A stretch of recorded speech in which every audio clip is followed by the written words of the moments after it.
Virtual summits are the most powerful online marketing tool available to grow your list, launch your platform, make more money, and create an impact in the world, even if you're just getting started. If you are ready to take your summit to the next level, then tune into the Virtual Summit podcast with Dr. Mark T. Wade. Hi, I'm Dr. Mark T. Wade, founder of Virtual Summit Software and creator of the One Day Summit Formula. And I'm on a mission to help you, the summit host, get your summit out to the world in a powerful and impactful way. So let's get started. Hey there, summit hosts. Are you want to look at some lessons learned by running a travel summit during COVID-19, how it got shut down, and how you can overcome those challenges too?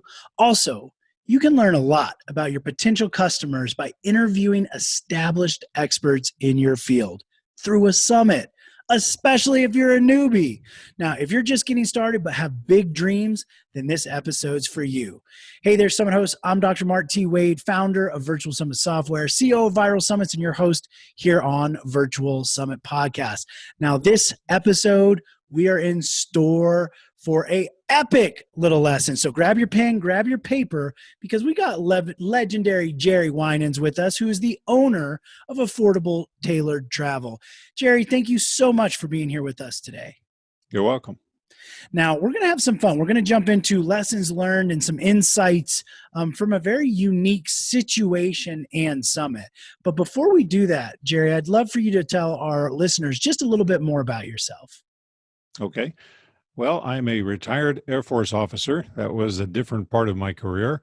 I retired in 1995, and from that period until January of 2020, I worked as a human resources manager and also a training manager in industries including healthcare, manufacturing, and then higher education. Well, that's some history. Thank you very much for your service, Jerry. I appreciate that. Now, let's talk about some of the summits. So first off, let's get an overview of what the summit was. Can you tell us a little bit about it, why you decided to host it, and then we'll jump into some of the specifics. Okay, the title of the summit was How to Travel Like a Pro, and it was really designed to give information to people who, at whatever level of travel experience they had, a beginner, more experienced, or even very well-traveled people.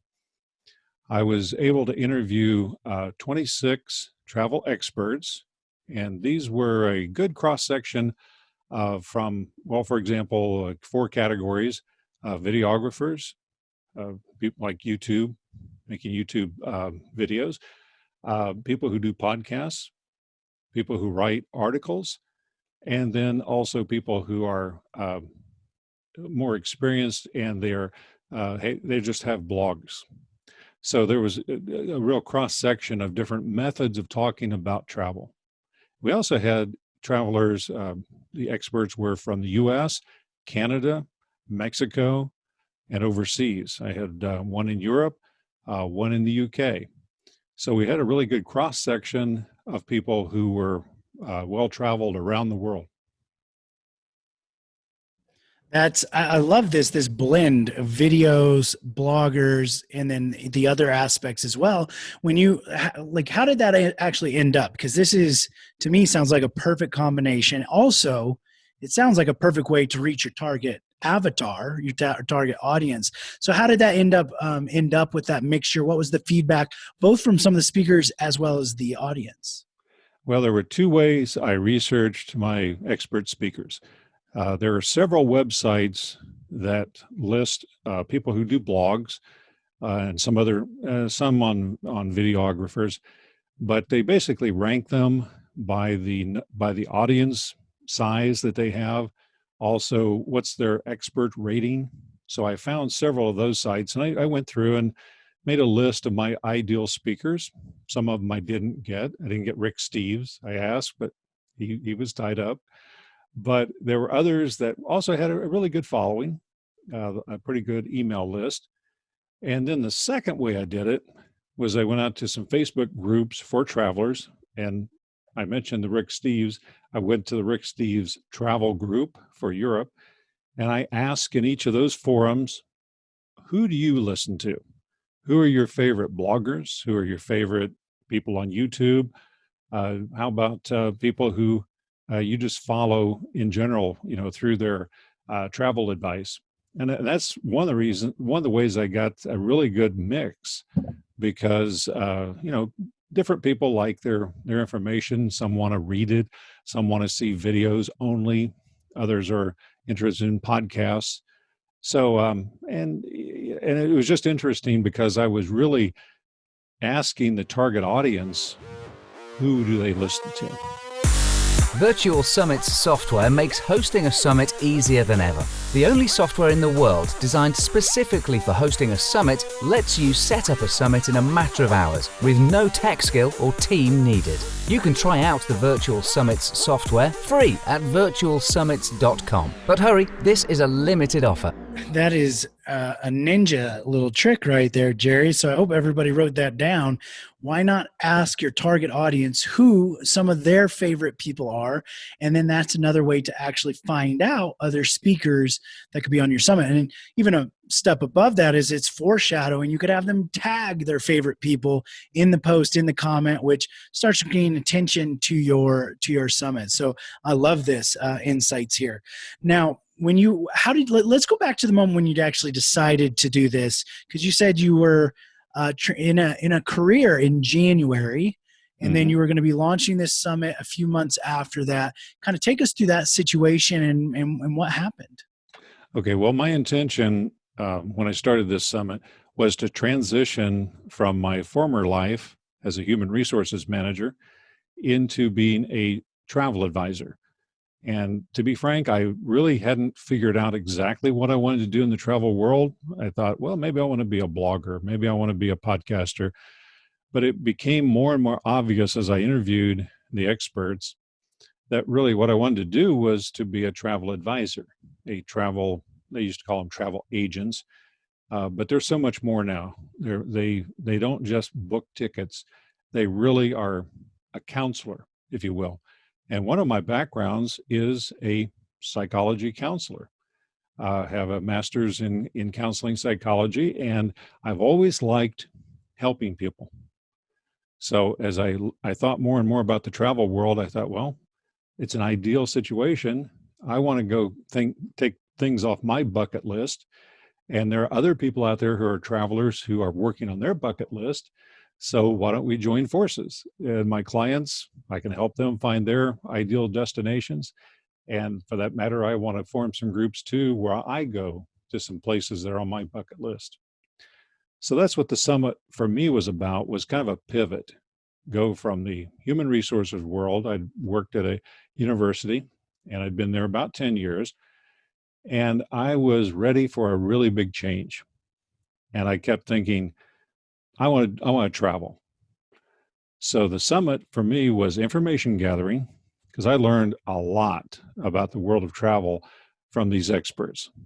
And whether they were, people who make videos or podcasts or write articles, they were well traveled. I mean, several of them had been to 40, 50 countries. Some of them traveled full time. And one couple in particular I can think of, they traveled just as I did for years when I had vacation, but they made the most of their vacation.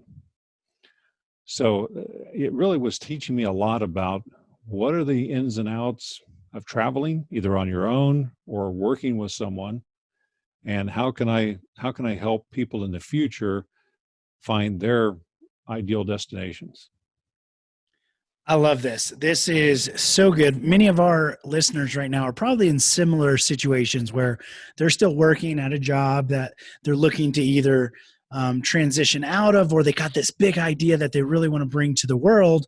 And they're like, how do I get started? And of course, one of the things we believe is there's no better way to get that message out to the world than with a virtual summit. But you brought up a whole other aspect of this, which is so good, which is not just getting a business started, not just building an audience and generating some revenue, but also how to learn, how to bring your knowledge up to expert level in a very quick amount of time, so that you can capitalize on this. Now, I want to dig into that actually a little bit, Jerry. So other than just listening to them kind of teach or talk on your sessions, did you choose sessions based on the things you wanted to learn? And how did you kind of keep track of all that information? Did you do anything special to make sure that you were, not just going to lose this amazing information that you were learning?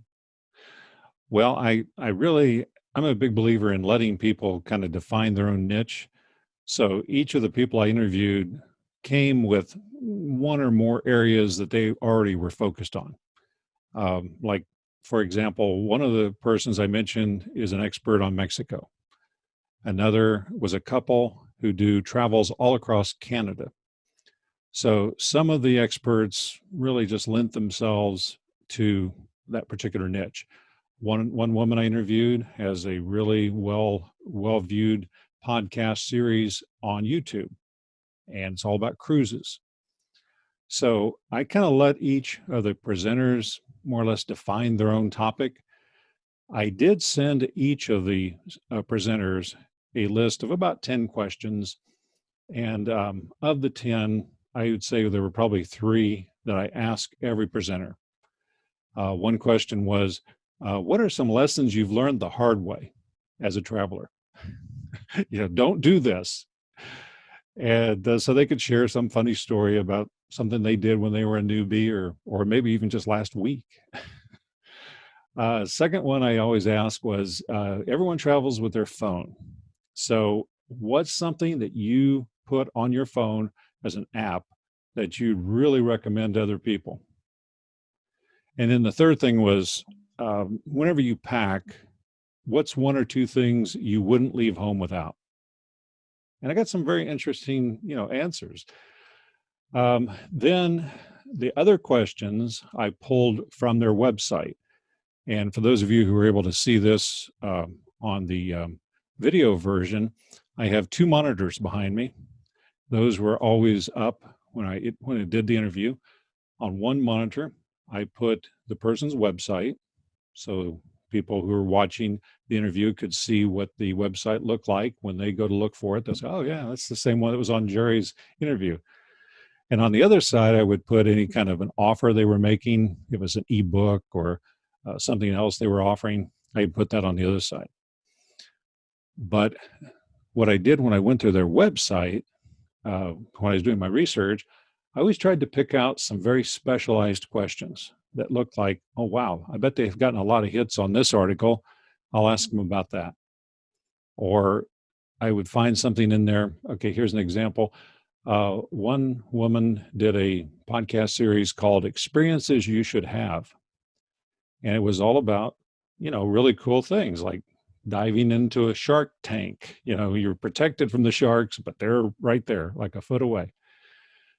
But she had this article on her podcast list, as kind of a supplement article, that talked about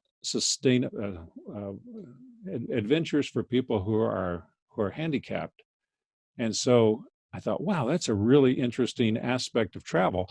People who are, have a disability or in a wheelchair, they still want to go out there and have adventures.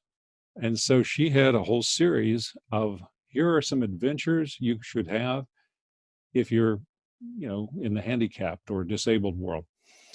So that's how I formed my questions. I had to ask about 3 standard questions sprinkled throughout the interview. And then the rest I had tailored to their particular specialty. Oh, I love that. That is so cool about that. Like how to still have experiences with a disability. That is awesome. And then I love how that you took the information. There was a couple key concepts that everybody could provide insight because of their expertise and their experiences, but yet you crafted the interview around that person as well. I think that is a really excellent way of doing it. So let's kind of go to some of the challenges. Like, we know every summit, no matter, even myself, I've been running summits for 7 years and I've yet to have a summit that went without some type of challenge. So take us into your challenges. What did you experience that maybe these other summit hosts may experience so that we can help prepare them? Okay, well, this is a 3-day summit. It was April 6th, 7th, and 8th. The very first challenge would be the timing. as I mentioned, I left my regular day job in January, and I really had a 90-day plan to set up a summit in early April. So that meant getting the people all interviewed and so forth. Well, if you remember, January, no COVID. Towards the end of January, starting to have a little bit of inkling that something was happening. And then February, March was when the world changed. And then the decision was, do I go ahead with this? Are people really going to be interested in travel?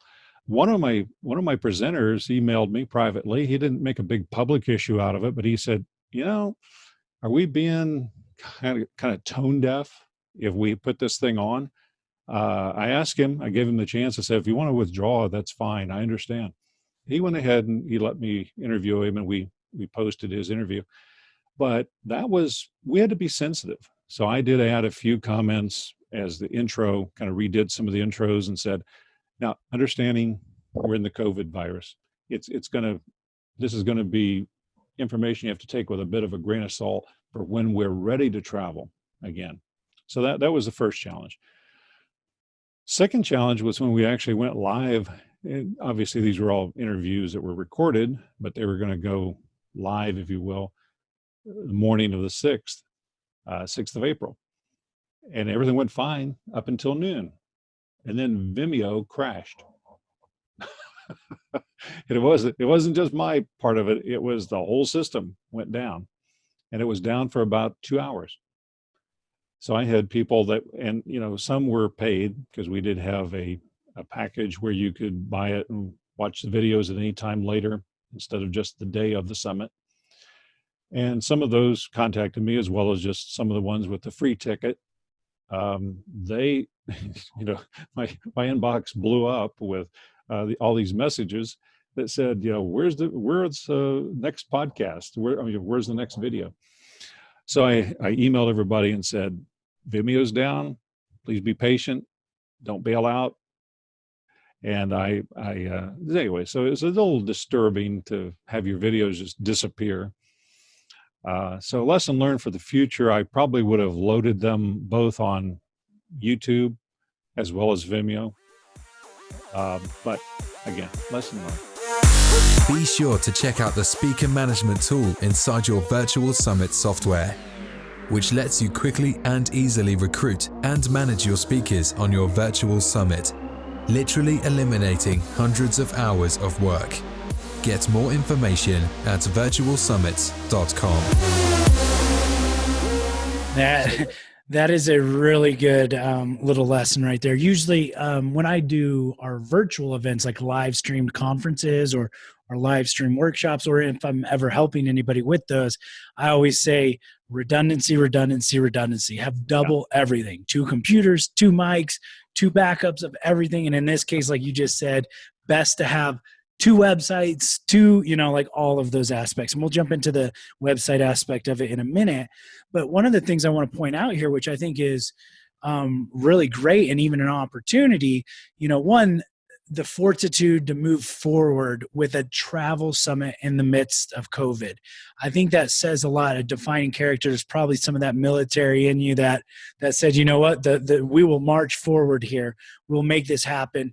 And you know what, here's the thing for anybody that's in an experience, even like that, we're like, oh, well, the timing's not great. Or, I've had somebody recently that didn't realize that they had actually set their promo period over 4th of July, which is not the best time in the world to be promoting something, just because everybody else is promoting something.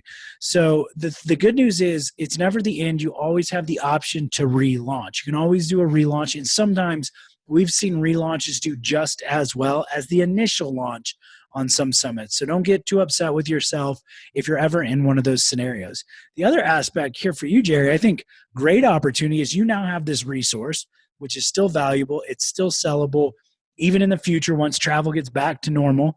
But now you have this ability. You can take this. You could even do a one-day summit on traveling post-COVID, or what does the future of traveling look like? You could have these one-day summits all about the topics of travel. Because here's the honest truth. Pre-COVID, me and my partner, we probably traveled 3 weeks out of every month. And although I've enjoyed the kind of calm and the peace, we talk about travel all the time. So there's still probably a lot of enthusiasts that would like to even feel like they're traveling, even if they can't travel. So I think you have a lot of opportunity here of doing like kind of subsets of this during this process, actually keeping it 1-day summits so you can do them quicker. It's not taking 3 or 4 months. You can get them done relatively soon. And on these specific topics, we kind of call them like breaking news style summits, but I think they could be very valuable for you moving forward. And anybody else, in this kind of same scenario, no matter what your niche or industry is, everybody was impacted by COVID, and it's going to last for a while. So no matter what you're going through, find a way to kind of craft the scenario you're in, and how can you still deliver your expertise and now encompass the situation you're in. So great insights here, Jerry. Let's keep going on with the challenges. Maybe we'll talk some about the tech components or other aspects that you experienced. Okay. One thing to the positive, I already owned Camtasia and I had used it to a small degree, but I got a lot better because I learned how to do crossfades and kind of relearn some things I knew years before. But I really advise people, if they're going to do a virtual summit with video, go ahead and invest in a good software to do editing.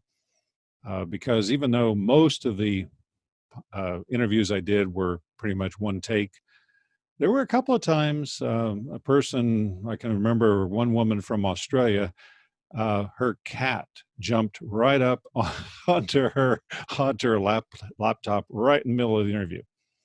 So we stopped everything and she got the cat away. And then we started over. Well, I tried to match the shots as best as I could, but I still had to find a bridge across that. So I kind of went to black very briefly and then came back up. So just some video editing skills, get those up to date. Another thing I would advise is look very carefully at whether you use an all-in-one solution, like which I did, ClickFunnels. I wouldn't do it again that way. It's fairly expensive, and you're kind of held captive because once you've built your pages and so forth in the funnel within ClickFunnels, they own it. And so the best I could do at the end was to take some screenshots of it. So if I wanted to replicate it in WordPress or another software. So just think about whether you want to have an all-in-one solution, or if you want something that's a little bit more flexible. You may have to put a few more moving pieces together to make it work. But that's one thing I would probably look at again. And I do like your idea about having just a one-day summit, almost kind of like here's a couple of brief clips from what we did before. And now let's do a quick update. And what did you learn from COVID? And what would you advise travelers now to do differently than your advice back before all this happened? In terms of just a video setup, as you can see, I use the same set here. This was a nice mural that came from Amazon. And I'll tell it just a little funny. It was funny to me, at least, when I was looking at a backdrop. I almost bought one that had it was kind of like a watercolor of the world. And it was very, very colorful. I really liked it. Except as I got looking at it closer just before I ordered it, I realized that someone was kind of artistic when they did this picture of the world, and they put like a rose right over China. And then I realized that looks a lot like a pandemic red zone. So I didn't order that one. I went with something more earth tone colors. And again, now I probably would do possibly a virtual background. I do have a green screen at this point. So that's another thing to consider. I didn't have too much problems scheduling people. I mean, obviously we had to work together to get our scheduling, but I used Zoom for all of the interviews, worked great. I think it was one thing I would probably prep some of my presenters on a little more was on microphone. I have a mic and a good kind of a sound feed. I hope it's coming across pretty well. Gave me good sound quality. I had a couple of presenters who tried to do it entirely from laptop, and wow, laptop quality, audio quality can really suck. And they were doing it from an echo chamber, like they were a room with all solid walls, no fabric around. Anyway, I'm just I hear things when I'm listening to a podcast or when I'm watching a video. If the audio stinks, they lose me. So there was one interview I almost wish we could have redone, but it was too late. It was too close to the actual air date. So I just went with it.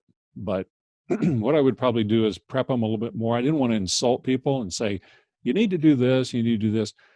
But I realized, especially like one of the writers, he wasn't used to doing either podcasts or video interviews.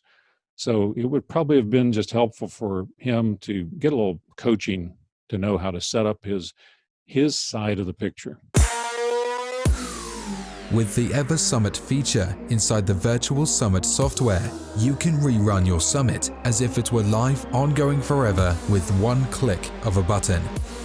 This now lets you continue to use your summit forever, bringing in qualified and engaged leads every month into your business. Get more information at virtualsummit.com. It's very true right there. And I would say, for all of our summit hosts listening into this, is it's your responsibility to think about your audience. At the end of the day, I know a lot of us are, sometimes interviewing like mentors or people we look up to, but at the end of the day, it's about the audience. And Jerry, you said it perfectly there. As much as we think the video is what really matters, it's the audio. People will deal with a video that's hazy or fuzzy or that blips in and out, but they will not deal with audio that they can't hear or that's not great. So that's an amazing insight that you just passed on to our summit hosts. Now, as we start to wrap this episode up here, I'd love for you to give our summit hosts like just like what was the biggest positive impact or return on investment that you received from hosting this summit? Okay, well, by the end of doing the interviews, I realized I really wanted to go ahead and go into a travel franchise. So I did join Cruise Planners, and our website is Affordable Tailored Travel, all one word, Affordable Tailored Travel -cruiseplanners.com. I also have a shorter URL, winanstravel.com, and it's more of a landing page.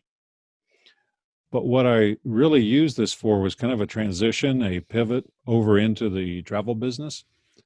And my goal with doing this was to start an email list. One of the crucial things of any business is to have your own email list that you can market to. You don't want to overkill. You don't want to spam people. But I was able to add about 300 people to a small list I already had started. So I have about 400 total now of people who I can market to. Obviously, people aren't ready to jump on the next cruise ship because, first of all the cruise ships are pretty much canceled through the end of the year. There's a few still running November, December.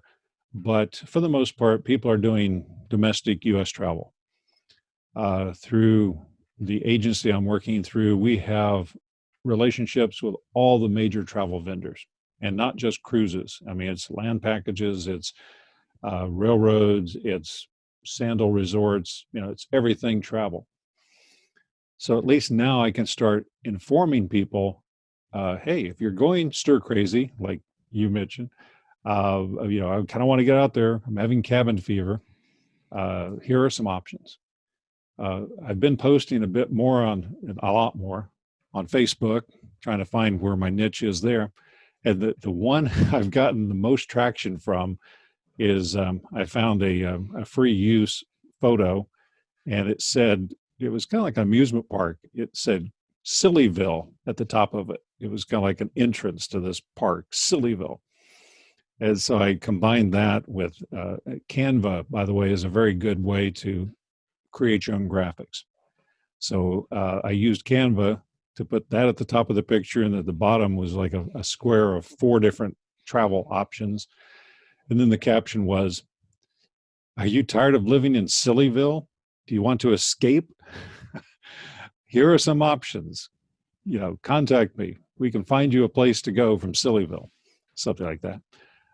So that was the first thing I got from this as a benefit, as an ROI, was a good, hot list, warm list of people interested in travel. Of course, not all these people are wanting to do travel advisor type travel. A lot of them are want to do backpacking.